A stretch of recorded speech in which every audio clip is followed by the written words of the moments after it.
try not to send somebody at the very last minute. Of course, the ever famous Q word, never, ever, ever mutter the Q word. What's the Q word? You're going to make me say, well, nothing can happen here but the word quiet. Oh, it's very quiet. No, no.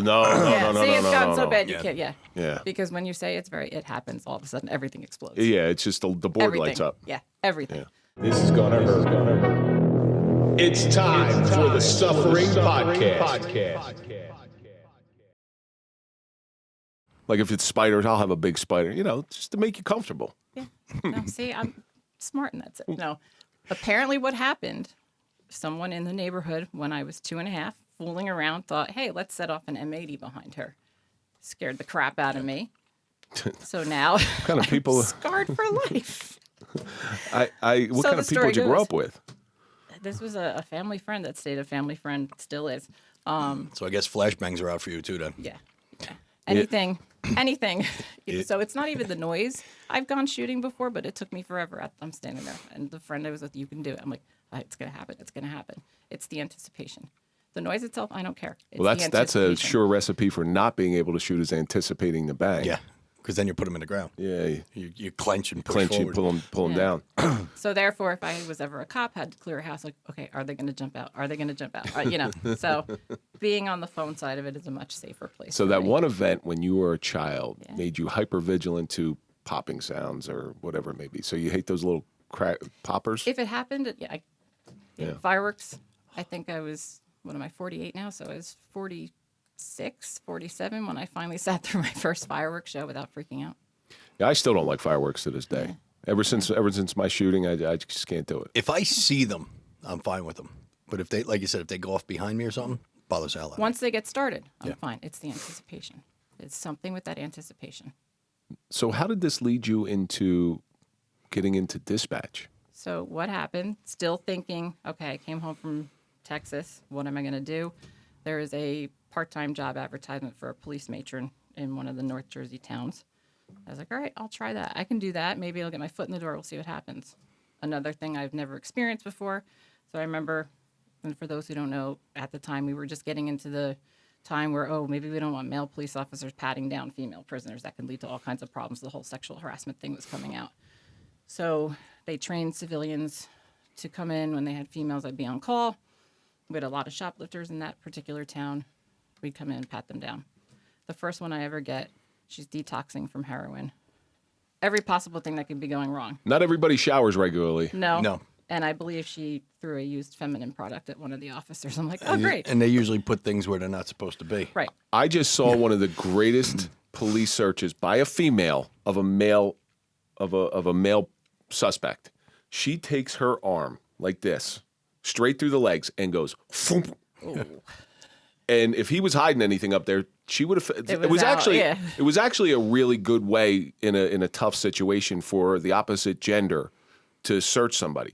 She just put her arm through and went up hard, and you could tell she wasn't kind to the guy. Did she bring tears to his eyes? 'Cause she might have. It's one way of controlling the guy too. He's not going to fight after that. But think about what she did. She didn't grab anything. No. She didn't pat it, but she made the scene safe. Right. It was. Right. I thought it was a brilliant move by a female officer searching a male. Right. But turn the tables. Yeah, we can't do that.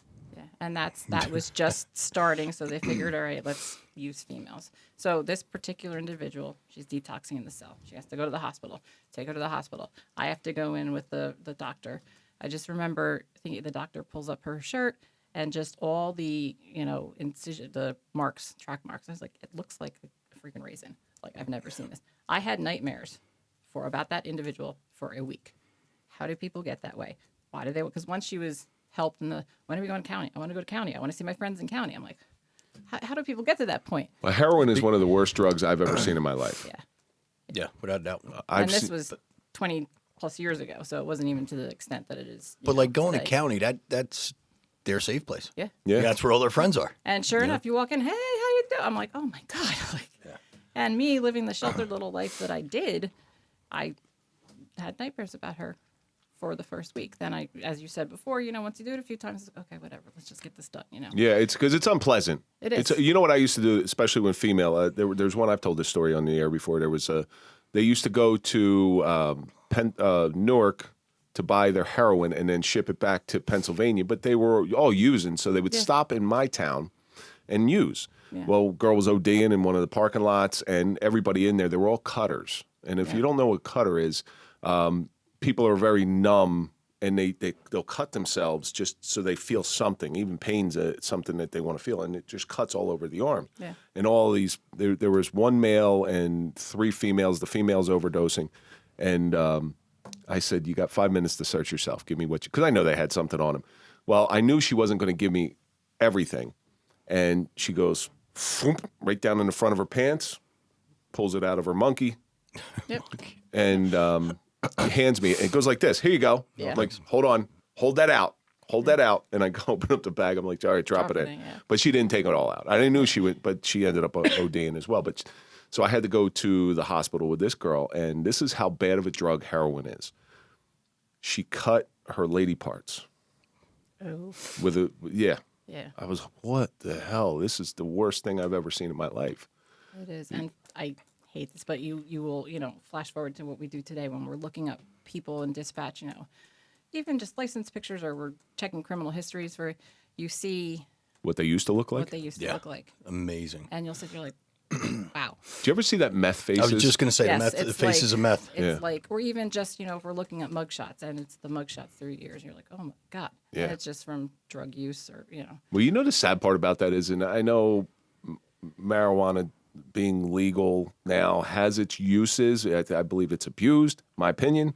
There is no person on heroin that ever started with heroin. Right. There was no person on meth that ever started with meth. Right. It usually either starts with prescription. Now it's prescription pills. Yeah. Prescription pills or marijuana. They call it gateway drugs. So I tell this to my kids. I was like, you don't know if you're going to be that person that takes one hit or takes one prescription pill and get hooked, because you could do it once and never do it again. But you don't know whether, because unfortunately, if they had any genes from me, they got the addictive gene in them. Addictive personality. Yeah, that's you just don't know. And the scary thing is, with the addition of fentanyl out there, the number of overdose calls I'm getting has increased just in a few months, in a year, has increased incredibly. So the greatest thing I heard about fentanyl? So the cartel that El Chapo had, whatever that cartel's name is, they put out a decree. If you are selling our product and you put fentanyl in there, we will come and not only kill you, we will kill your family as well, because it's mostly cocaine for them. Right. And that's their business. That's their business. So they've actually put a hit out on anybody illegally putting fentanyl in their product. I have not heard that, but I'm safe. So we're good. We're good. You're not dealing fentanyl, are you? Okay. Dealing from behind the desk. Well, if you are, let's talk afterwards. You got it. So you get in the police matron. So I get into the police matron. I'm walking down the hall one day, and a captain of that department calls out, "Hey, Nance, we're applying for dispatchers. We're hiring. Why don't you apply?" And I'm like, now I'm thinking, well, now you want me to try and save somebody's life over the phone? That's all I knew about it, Yeah. I don't know if I can do that. I can't. How am I going to do this? All right, man, I need a job. I'll do it. Took the little, at that time it was a little test, just how fast can you type, can you listen, because dispatching is 99% listening skills. And being an octopus. Multitasking. Multitasking is key. At its finest. So needless to say, they hired me. So I worked for them for about a year, got taken away by a department nearby who, it was like our sister department. I would talk to them on the phone all the time. One of the bosses actually called up like, "Hey, we talk to you all the time. You're very good at what you do. Come here. We pay this much more." Dollar signs got me.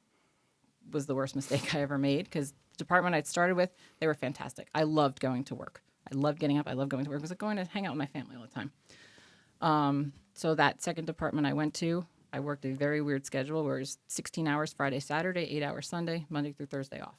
It was great for a little while. I got bored, found another job. Completely out of dispatch. It was in fraud investigations. Left dispatch for a while and did that for many, many, many years. From that, went into federal investigations, where I was doing backgrounds on people going for security clearance and stuff. And that company ended up folding. I was the new kid. I got laid off. Was looking for a job. Put out on Facebook, I need a job, if anybody knows. And a then supervisor at the department I started with said, "Hey, we're looking for dispatchers. I know you're certified. You just have to probably get recertified. Come." And so I did. I got recertified, took the class again, started working there, was there for a number of years. So what years are we talking about here? So when I went back, it was 2014. Okay. And what year did you start? I started it was probably end of 99, early 2020. So aside from the technical version of what you do as a dispatcher, Right. what is something that you learned that they didn't teach you in a school or a class or a certification? Everything. Everything. Well, what is the on the job training? What is one on the job training that you learned? God. Because I can tell you right now what I told our dispatchers. If you see me walking in that door undoing my keepers, leave me alone. Don't ask me for a cigarette break. Yeah. Leave me alone. Well, that is, yeah. It's a bad move. You learn that by personality, not necessarily the job. I'll never forget. I'm but coming yes. in, ripping off keepers. She's like, "Can I go out for a cigarette?" I'm like, I just do that, and I go right into the bed. Go Yeah. do this. Yeah. Number 2. So you get to know your guys and girls, but the girls are usually, they'll communicate, hey, I got to go do this. Can you? The guys, it's just you got to kind of read their body language. You know? When they're walking stiff-legged, Yeah. The quick walk into the Yeah. bathroom. Yeah. You're like, all right, they're not going to be available. duck walk. Girls we will communicate. Women communicate with each other. You guys, love you dearly, but yeah, you got to figure it out. So yes, that, try not to send somebody at the very last minute. Of course, the ever famous Q word, never, ever, ever mutter the Q word. What's the Q word? You're going to make me say, well, nothing can happen here but the word quiet. Oh, it's very quiet. Yo, today. Yeah. No, no, Yeah. no, See, no, it's no, gotten no, so no. bad you Yeah. can't, Yeah. Because when you say it happens, all of a sudden everything explodes. Yeah, it's just the board Everything. lights up. Yeah, everything. Yeah. It's like, one of those nights, I wish something would just happen just to Yeah. give me something to do. Yep. That's both of us. Both of us, our worst event happened when Yeah. everything was quiet. Yeah. And my worst or longest or most memorable calls, it was always on a day, nothing. My shooting happened at 2:27 in the morning on a Tuesday morning. What the hell's Nothing's going on there. nothing's going on at that point. So I've only worked I'm not a night person. So the few times I had to work night shifts, blissfully nothing. I kind of wanted something to happen because I'm cranky at night. I'm not a good night person. But I found currently it seems to always be at shift change in the afternoon because Yep. I work I kind of overlap 2 or 3 shifts with my current schedule. It's always at that afternoon shift change. There's a certain number of hours where everything just. See, for a dispatch, for us, I don't know about. I'm pretty sure this is the way you were. When we were working 8-hour shifts, I enjoyed working the afternoon shift because you were busy, Yeah. and I liked being busy. I didn't like, I wasn't a person to go bed down or hide or anything. Right. Makes the time go faster. But I've also sat the desk the worst time because when the towns were laying everybody off, we had to sit the desk. Right. And I came in early during Hurricane Irene, I think it was. Hurricane Irene, it was the bad snowstorm we had at the end of October. Yeah, it was right after Hurricane Irene. So I said, you know what? I'm going in early. I get there, my shift didn't start till 2:45. I get there at like 12:30. I sat at the desk and didn't move until about midnight. Yep. And there was 3 of us in there. And usually our dispatch was manned by one person, but there was 3 of us in there and we couldn't keep up. We're getting overflows from the surrounding towns and stuff on 911. There's fire here. There's this, that, tree down here, tree into a house. That was horrifying. Yeah. Yeah, it's a nightmare. It's an absolute nightmare. Yeah. And that actually, because I don't know it wasn't a named storm, but we had a very bad storm one night, and I think I'd worked during the, I don't know what it was, but now I'm at home and I knew the person who was going to be it was their first time on the desk. It was an officer. First time they'd ever been on the desk. And now this is happening. And my phone start getting text messages. I'm like, you know what? I'm just going to go in. I'm not told. I said, do you want me to come in? Yes, please. And I came in, and at that point, the chief was there. The town manager, we're all trying, and the same thing. We're getting overflows from other towns, and it was a storm where it was sudden flooding.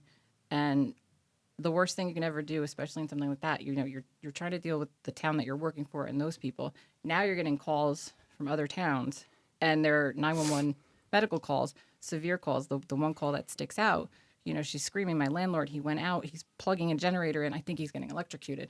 It wasn't my town. I had to pass it off to them. I'm like, And you right, and and you're trying to tell them, hey, you're getting this call, but, and that's things like that is what all sits in the head.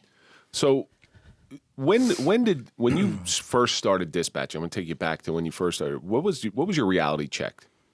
Because everybody who's sat the desk in law enforcement capacity, one form or another, has that reality check. Yeah, the reality check I think is like.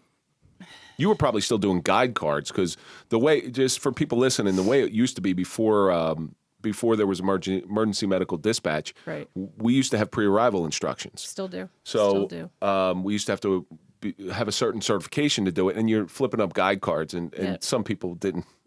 some people, you're yelling to the officer on the desk, "Hey, I'm starting compressions." All right, bare the chest, because they're reading off the guide cards. It's like, I got it, buddy. Yeah. We still have the guide cards. It's kind of, the guide cards are your savior. If you use the guide cards, you're covered. I don't care if you're a doctor sitting at the desk, an EMT, that goes out. If you use the guide cards that are put out by the state, as long as you follow what's on there, you're covered, no matter what happens. But back, 20 years ago, we're talking completely different CAD systems, computer-aided dispatch, green screens looking, that's what it's called. Any screen, alley screen. Any alley. You're talking MS-DOS-based programs. So just, even then, the amount of information that we had to look up and just like, okay, not everybody lived the sheltered little lifestyle that I had, where I thought everything was bunnies and roses and, sunshine and happiness. Can you imagine how much this has changed since we've been there? Yeah. We used to write reports when I first got there. Like NCIC, SCIC, we had to run all these people, and it was a nightmare because if you didn't sit at the desk all the time, it was trying to relearn, and you're trying to look at instructions. Codes and this password and that password, and yeah. Well, so in the changed. beginning, we used to have the same password for everything. Well, then it started. You got to change it every 3 months. Yep. And then the other one was 2 months. Yep. So you started using a password, and then the other password would expire, and you get. So Do you remember? You remember your town code because you used to have to put that in there when you run. 0232. Yeah, it was 0714. Yeah. So the password thing is still a thing, but now it has to be 12 or more characters with this character, that, and you're like, has to be a capital, has to be a number, has to be a symbol. Strange character. So your dog's name and your data, it goes out the window. But I've seen a lot of departments undervalue dispatchers, and this is one of the reasons specifically that I wanted to have you in here because they'll think of them as like. They're luxury. It's like hired help. Yeah. It's not a luxury. It's a necessity. Yeah, without doubt. So I'm actually, maybe it's just me that, I'm going to go with the departments I started with way back when were great, but I'm going to go with what I know now. Both departments, one more so currently, I've been treated with the utmost respect. You should be. It's the public Yeah. that does not understand. And I've been called this multiple times. Oh, you don't know anything. You're just a secretary. You're just a dispatcher. What do you know? Put me on with a cop.